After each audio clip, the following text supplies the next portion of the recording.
It's time now for the big question, in which we tackle a major news story of the day from multiple points of view.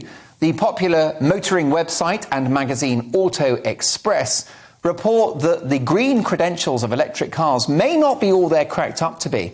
A new formula for NCAP emissions ratings casts doubt on electric cars' green credentials, with a new measurement of whole life car emissions, showing little difference between many electric and internal combustion engined vehicles.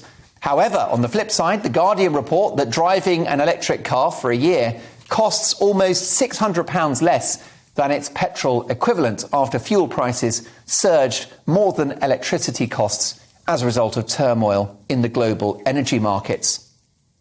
So are electric vehicles the future of travel, or an expensive white elephant? And that's tonight's big question. Are electric cars a waste of time? To debate this, I'm delighted to welcome Donna McCarthy, climate columnist for The Independent, and Lois Perry, the director of car26.org, which is a fantastic platform celebrating all things motoring. If I could start with you, Lois Perry, what are your thoughts about electric cars? Are they the future? No, they're not the future.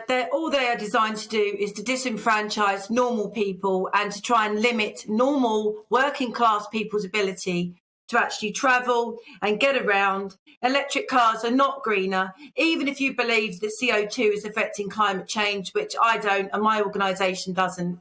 You know, even if you believe that, they're not any better for the environment. Volvo did a report basically saying that you have to drive it for 70,000 miles for it to be any better for the environment or to be any greener whatsoever. You know, they're just rubbish. They're limp, they're horrible. The kind of men that drive them are the kind of men that would make you split the bill on the first date. I just think they're awful. But if people want to have an electric car, that's completely up to them. But it shouldn't be shoved down our throats. The whole thing, but there's an agenda going on here, and the agenda is to put poor people and working class, normal people onto public transport, while the elites have their electric cars, and they'll probably have a petrol car as well in the drive because they can afford to for long journeys. And yeah, so I think they're an absolute complete waste of time. Yeah. Well, Lois, I definitely won't be brave enough to take you out for a drink in my Prius, which I can't imagine is the best example of a sort of a masculine stereotype. However, Lois, I do go around on my moped, and I'd rather be behind an electric vehicle than a diesel one, just in terms of the amount of guff that comes out the back of the car. Well, that's absolutely fine. But the problem is the research and development that should be being done into petrol and diesel vehicles to make their emissions in terms of pollution lesser. It just isn't being done at the moment because this ideology, this fanaticism around the green agenda is meaning that we're not actually exploring ways of making petrol and diesel cars cleaner in terms of pollution. It's all going into this electric car thing. I mean, where my mum lives in London, they're saying to people who live on her road that if you don't have an electric vehicle, you can't park outside your house anymore. They're going to remove the permit. What about people that can't afford an electric car? What about people that don't want one? It just hasn't been thought through at all. And I've been working quite closely with Howard Cox of Fairfuel UK, and there's going to be a report coming out soon, which he's done with Craig McKinley, as a cradle to grave report all about electric vehicles. And oh my God, the results of that are going to be astounding. You will see that there's absolutely no benefit whatsoever, apart from the people that have invested in this guff, for normal people whatsoever. Donna McCarthy, I guess if you were buying a new car now, you might look at electric or a hybrid, but perhaps the most environmentally friendly thing to do is to keep the old banger you've got, because what the emission tests don't take into account is the enormous environmental footprint of producing a new car, even an electric one. Yes, there is a significant environmental impact in buying any car, whether it's petrol or electric.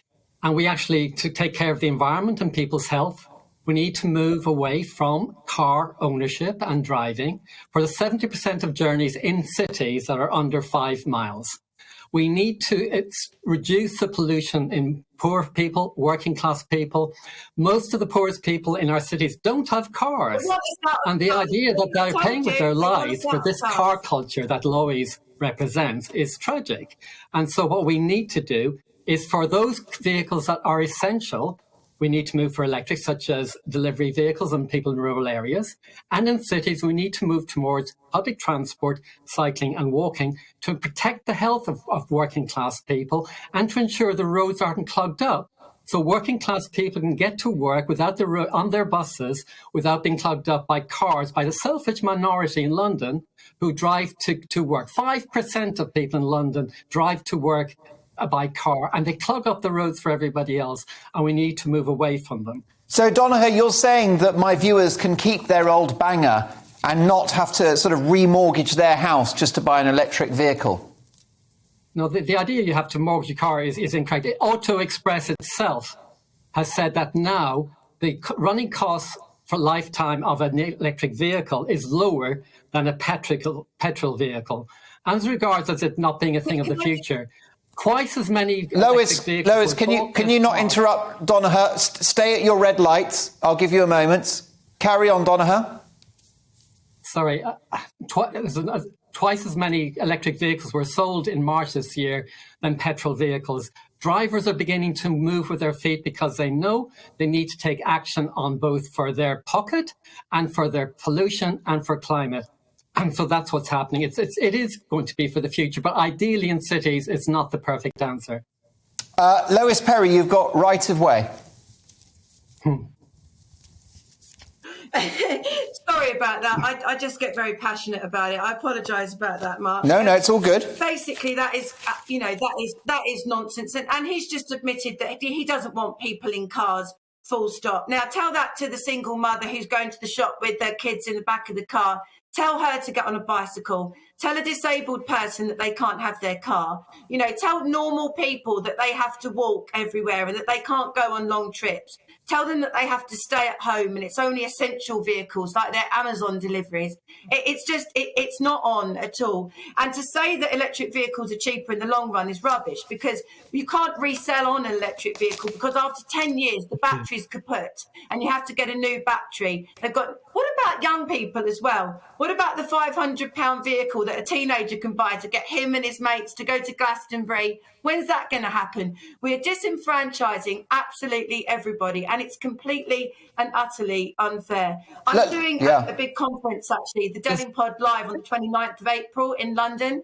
He's going to be interviewing Majid Nawaz, and we're going to be talking about this. We're going to be talking about how these people, and I'm sorry to say, people like you, are anti-human and they are anti-freedom. They are anti-liberty. This is a libertarian I think I need to issue. come back on that. One moment. Lois Perry, you're on an amber light at the moment, Donnachadh, so cool your boots. I don't want road rage.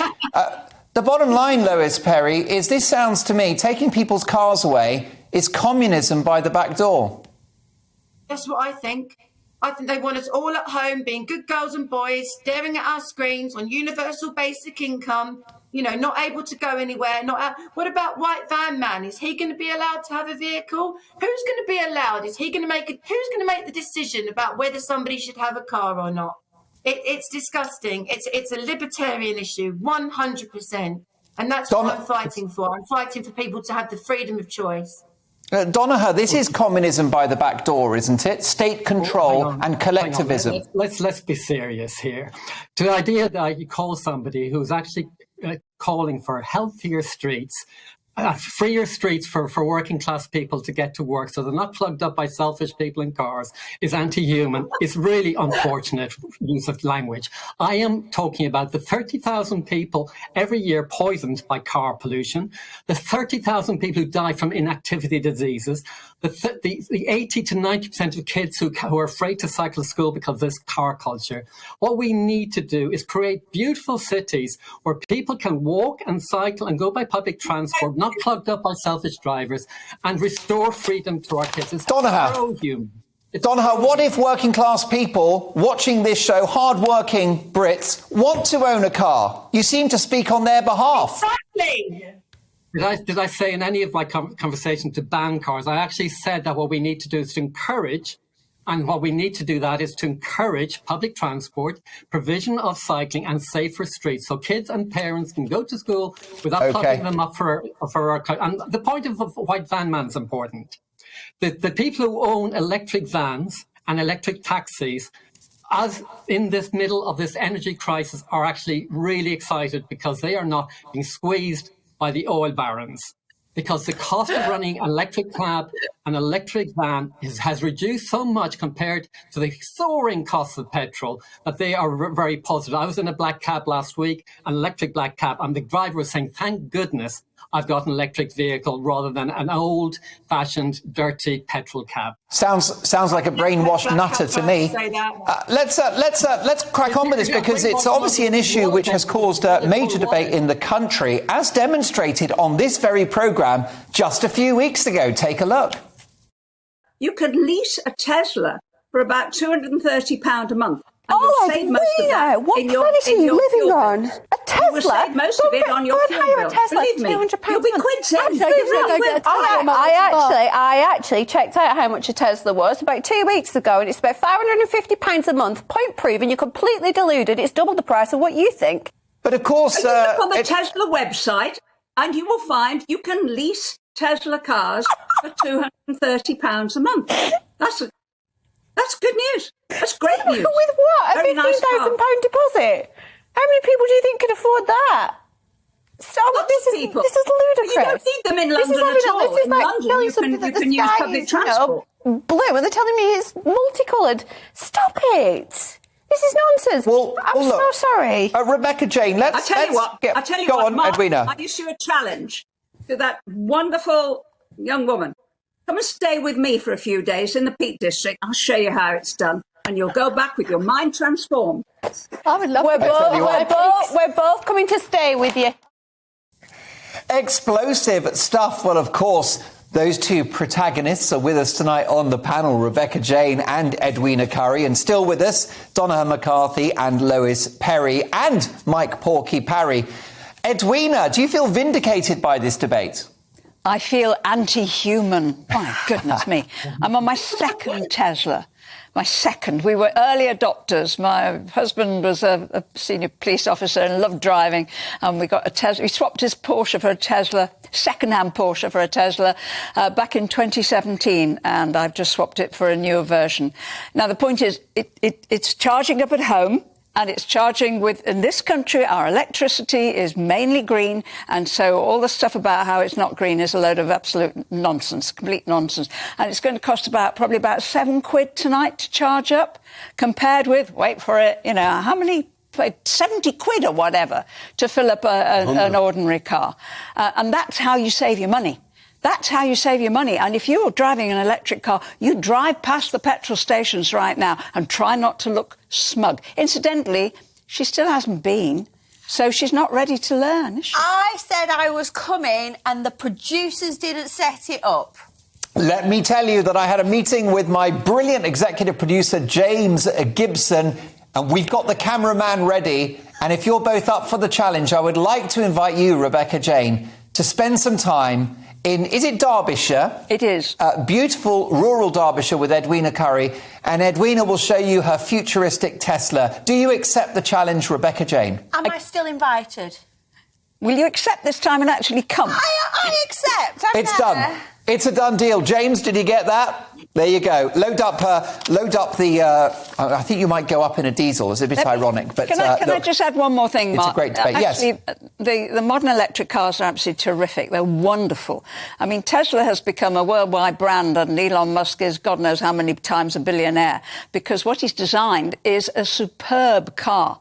And it doesn't cost much more than, the Shush. The high-status cars that even you can afford, like, second-hand Mercedes or whatever, but it's much better cars. And this is one of the key things. You're into cutting-edge technology. Yes, the transition is a bit of a pain, but we're getting far more chargers now. There are chargers all over the place. There's chargers in our local Tesco supermarket, local authority car parks and so on. And yes, not everybody's going to benefit, but that's true of everything you ever do. And therefore, there is no reason whatever why you, whoever you are watching, shouldn't be looking at getting yourself an electric car very soon. Rebecca Jane? OK, so in preparation for today, I asked my lovely friend from Key Fleet Cars to do me a quotation. So the equivalent, I do drive a Range Rover, so the roughly... A what? Just be quiet, Edwina. A Range Rover? So roughly, the equivalent type of car, Tesla, £2,000 deposit, which most people can't afford. You can. Is £700 per month. So... Now then, you were trying to make a point that they were £200 a month. I have certainly not found one. I had over 50 quotes sent to me after that. Not one came anywhere near. The closest was 400. Couldn't agree more with, I assume it was Lois. 400. You could afford 400.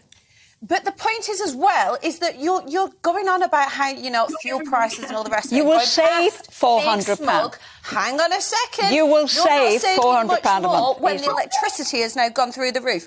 Also, can we please talk about that we apparently are going to have 30 million electric cars on the roads within 10 years. Where are all those batteries going to go in 10 years' time? Because only 5% actually get recycled.